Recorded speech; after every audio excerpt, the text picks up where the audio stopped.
अस्सलाम वालेकुम दोस्तों। जैसे कि आपको पता है हम पार्ट ऑफ स्पीच की पूरी सीरीज़ स्टार्ट कर चुके हैं। लास्ट टाइम हम नाउन भी कर चुके थे और प्रोनाउन भी कर चुके थे। आज जो पार्ट ऑफ स्पीच का अगला जो पार्ट है वो है वर्ब का।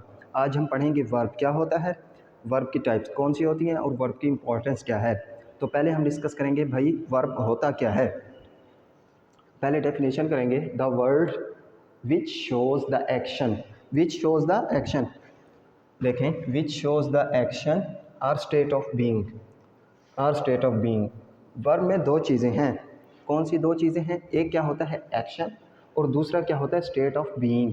एक्शन क्या होता है, पहले हम बात करते हैं कि भाई एक्शन क्या होता है। एक्शन वो परफॉर्मेंस होती है, वो काम होता है जिसमें हमारी कोई एनर्जी यूज़ हो। वो काइनेटिक एनर्जी हो सकती है, पोटेंशियल एनर्जी हो सकती है, कॉग्निटिव एनर्जी हो सकती है।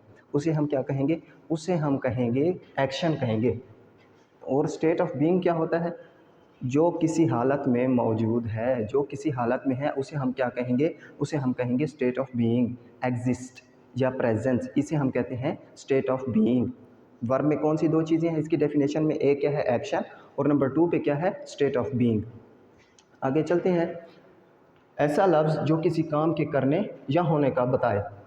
समझ आ गई ये बात? आगे चलते हैं। अब भाई एक्शन क्या होता है? जैसे मैंने पहले बात की है, action in which power is used. Power कौन सी हो सकती है? कॉग्निटिव भी हो सकती है, काइनेटिक हो सकती है, पोटेंशियल भी हो सकती है। और उसके बाद क्या है स्टेट ऑफ बीइंग, एग्जिस्टेंस या प्रेजेंस। ये क्या होता है? ये जाहिर करता है कि भाई वो कौन सी हालत में है। जैसे कि मैं टीचर हूँ, आई एम अ टीचर। अब यहाँ पर वर्ब कोई एक्शन नहीं है जहाँ पर हमें पता चले एक्शन, या इस जगह पर वर्ब क्या है? एम है। वर्ब क्या है? एम। स्टेट ऑफ बीइंग क्या होती है? एग्जिस्टेंस, एग्जिस्ट या प्रेजेंस।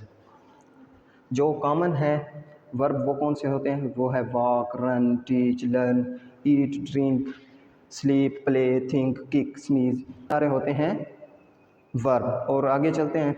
इसके बाद है ये जो स्टेट ऑफ बीइंग में यूज़ होते हैं वो होते हैं इज़ हो गया, एम हो गया, वाज हो गया, वर हो गया, हैज़, हैव, ये सारे होते हैं, इसे हम कहते हैं स्टेट ऑफ बीइंग। आगे चलते हैं, आगे बात करते हैं हमें वर्ब की यूज़, हमें वर्ब की नीड क्यों होती है। तो इसकी नीड हमें होती है शो एक्शन। जब हम कोई सेंटेंस लिख रहे होते हैं, हमें वहाँ पर अपना जो एक्शन होता है वो शो करना होता है, तो हम क्या कहते वहाँ पर यूज़ करते हैं वर्ब को, ताकि हम एक्शन को शो कर सकें। इसका जो दूसरा कॉमन यूज़ है वो क्या है? शो फीलिंग और डूइंग। जब हम कोई काम कर रहे हैं या हम अपना फीलिंग जो है वो पहुँचाना चाहते हैं तो हम क्या यूज़ करते हैं? तब भी हम यूज़ करते हैं वर्ब को। और वर्ब की जो सबसे इम्पॉर्टेंट बात है, जो सबसे इम्पॉर्टेंट यूज़ है वो ये है कि भाई अगर एक सेंटेंस में वर्ब नहीं है तो हम अपना जो मीनिंग है, हमारा जो थॉट है, फीलिंग है, इमोशन है बिहाइंड द मैसेज, वो हम दूसरे तक कन्वे नहीं कर सकते। इसलिए कह सकते हैं without verb our sentence is incomplete, कि भाई जो हमारा सेंटेंस है वर्ब के बिना वो क्या होता है? इनकम्प्लीट होता है। आगे देखें, आगे लिखा हुआ है gives complete meaning in sentence. भाई जब वर्ब होगा एक सेंटेंस में तो वो हमें क्या देगा? वो हमें कंप्लीट मीनिंग देगा। दुनिया में कोई भी ज़बान हो, अगर उसमें वर्ब यूज़ नहीं करेंगे तो वो सेंटेंस इनकम्प्लीट होगा। इसलिए वर्ब का जो यूज़ है वो बहुत ज़्यादा ज़रूरी है हमारी ग्रामर में। तो पहले हमने पढ़ा है वर्ब, उसके बाद हमने पढ़ा है इसकी इम्पॉर्टेंस। वर्ब की इम्पॉर्टेंस थी ये, वर्ब की इम्पॉर्टेंस के कुछ पॉइंट पढ़े हैं कि भाई हमें इसकी नीड क्यों होती है। और उसके बाद मैंने आपको ये बताए हैं भाई एक्शन क्या होता है, स्टेट ऑफ बीइंग, जो बच्चों को ज़्यादा मसला होता है। अब आगे चलते हैं और करते हैं इसकी कुछ टाइप्स। तो दोस्तों अब हम चलते हैं आगे। अब हम करेंगे वर्ब की टाइप्स को। पहले हमने वर्ब की डेफिनेशन को पढ़ा है, उसकी इंपॉर्टेंस को पढ़ा है। अब हम पढ़ेंगे वर्ब की टाइप्स को। वर्ब की टाइप्स हम इसलिए पढ़ते हैं ताकि हमें वर्ब के बारे में क्लियरली हमें पता चल जाए। तो जो बहुत ज़्यादा यूज़ होता है वर्ब, जो हमें पता भी है, वो क्या होता है? वो होता है एक्शन वर्ब। एक्शन वर्ब क्या होता है? ये मैंने लिखा है इट शोज स्पेसिफिक एक्शंस। ये स्पेसिफिक एक्शन को जाहिर करता है। स्पेसिफिक एक्शन कौन से होते हैं? जिनमें हमारी प्रॉपर मूवमेंट हो रही होती है, जैसे रन हो गया, रीड हो गया, डांस हो गया, राइट हो गया, ये सारी क्या हैं? ये एग्जांपल्स हैं एक्शन वर्ब की। आगे चलते हैं, आगे है मैंने जो लिखा है all action verbs have 4 forms. जो एक्शन वर्ब्स होती हैं उसकी 4 फॉर्म्स होती हैं। 4 फॉर्म्स कौन सी होती हैं? वो पहली होती है, एक होती है बेस फॉर्म, दूसरी होती है पास्ट पार्टिसिपल, थर्ड होती है पास्ट फॉर्म और फोर्थ होती है प्रेजेंट पार्टिसिपल। भाई मैंने बताया है कि भाई इसकी 4 टाइप्स होती हैं। किसकी? एक्शन वर्ब की 4 फॉर्म्स होती हैं। कौन कौन सी? एक होती है बेस फॉर्म, नंबर 2 पे हो गया पास्ट पार्टिसिपल, नंबर 3 पे हो गया पास्ट फॉर्म और नंबर 4 पे क्या हो गया? Present participle form. ये जो आपको इस साइड पर एग्जाम्पलें नज़र आ रही हैं, ये किसकी हैं? ये एक्शन वर्ब्स की जो फॉर्म है उनकी आपको एग्जाम्पलें नज़र आ रही हैं। तो आगे चलते हैं। आगे है ट्रांजिटिव वर्ब। ट्रांजिटिव वर्ब कौन सी होती है? ट्रांजिटिव वो होती है जिसमें हमें ऑब्जेक्ट लाजमी यूज़ करना पड़ता है ताकि हमारा जो थॉट है, फीलिंग है, इमोशन है वो प्रॉपर वे में हम कन्वे कर सकें। Object is always present in the sentence. जो ऑब्जेक्ट है वो सेंटेंस में ज़रूर होगा। देखें लिखा है मैंने आपकी हेल्प के लिए लिखा है अली किक्ड। हमें प्रॉपर मीनिंग समझ नहीं आ रहा। अली किक्ड, उसने किस चीज़ को किक किया है? उसने बॉल को किक किया है, उसने किसी और चीज़ को किक किया है, या उसने कोई भी चीज़ हो सकती है जिसे वो किक कर सकता है। तो हमने यहाँ क्या यूज़ किया है? हमने यहाँ यूज़ किया है ऑब्जेक्ट को। आई सेंट, मैंने भेजा। यहाँ पर मुझे ऑब्जेक्ट यूज़ करना पड़ेगा ताकि मैं अपना जो थॉट है, फीलिंग है वो प्रॉपर वे में कन्वे कर सकूँ। आई सेंट, बुक भी हो सकता है, पेन भी हो सकता है, पिक्चर भी हो सकता है, कुछ भी हो सकता है। आगे है आई हैव, मेरे पास है। मुझे पता नहीं है कि मैंने आपको नहीं बताया कि मेरे पास क्या है, तो यहाँ पर मैं यूज़ करूँगा ऑब्जेक्ट को। ऑब्जेक्ट क्या हो सकता है? I have book, I have bat, ये मैं यूज़ कर सकता हूँ। ये क्या है?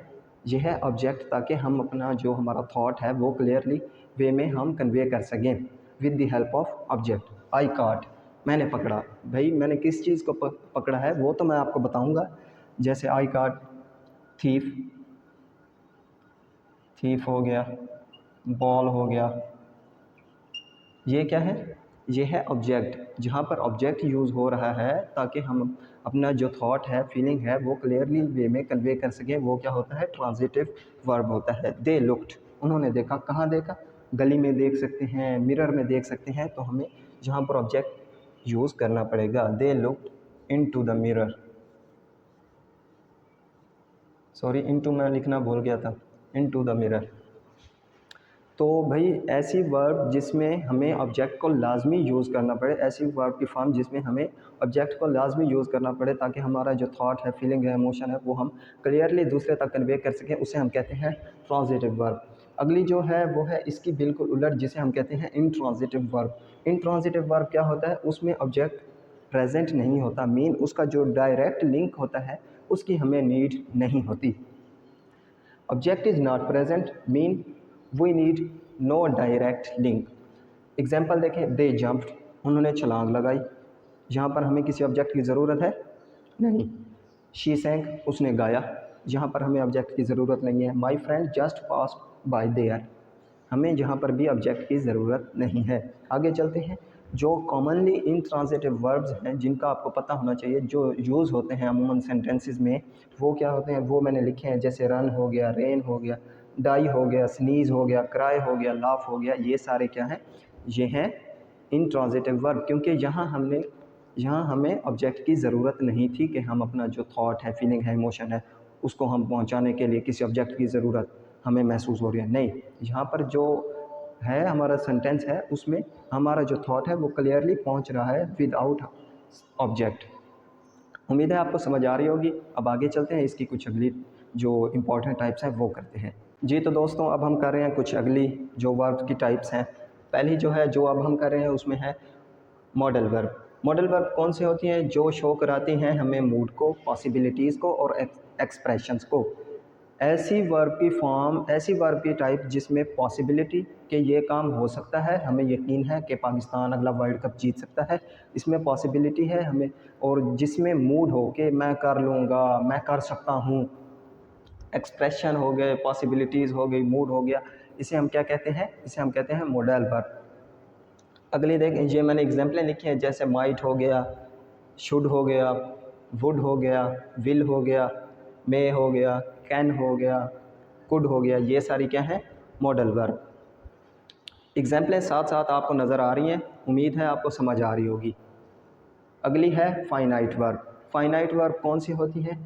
जिनमें टेंस रूल क्या होते हैं, अप्लाइड होते हैं। जिनमें टेंस के रूल लगते हैं वो कौन से होते हैं, फाइनाइट वर्ब।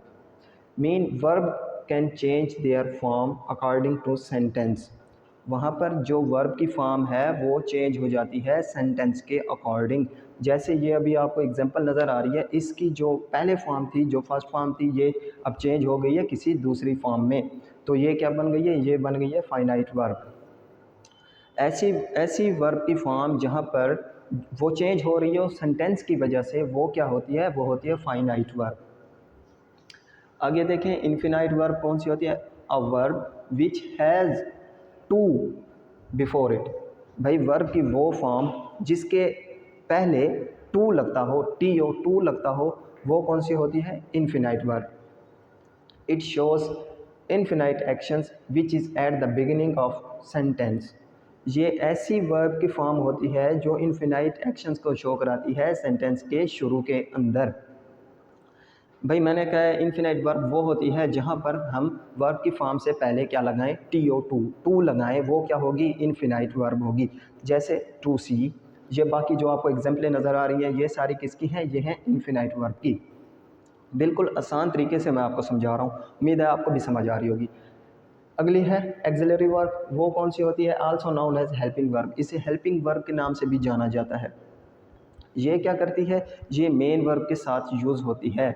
मेन वर्ब के साथ भी यूज़ हो सकती है, अकेले भी यूज़ हो सकती है। प्रॉपर मीनिंग हमें इससे मिलता है। Also known as helping verb and used together with main verb. Main verb के साथ यूज़ होती है, क्यों यूज़ होती है, to show the verbs tense, ताकि वर्ब का जो टेंस है वो हमें दिखा सके। अब ऑक्सिलरी वर्ब कौन सी होती हैं, जैसे इज़ हो गया, एम हो गया, कैन हो गया, कुड हो गया, मे हो गया, माइट हो गया, ये सारी क्या हैं, ये हैं ऑक्सिलरी वर्ब। इन्हें हम क्या कहते हैं, ऑक्सिलरी वर्ब्स। तो दोस्तों आज जो हमारा पार्ट ऑफ स्पीच का जो लेक्चर था वो कंप्लीट हो गया। उम्मीद है आपको समझ आई होगी। इंशाल्लाह अगले वीडियो में मिलेंगे, अगला जो पार्ट ऑफ स्पीच का पार्ट है वो करेंगे। तब तक के लिए अल्लाह हाफ़िज़।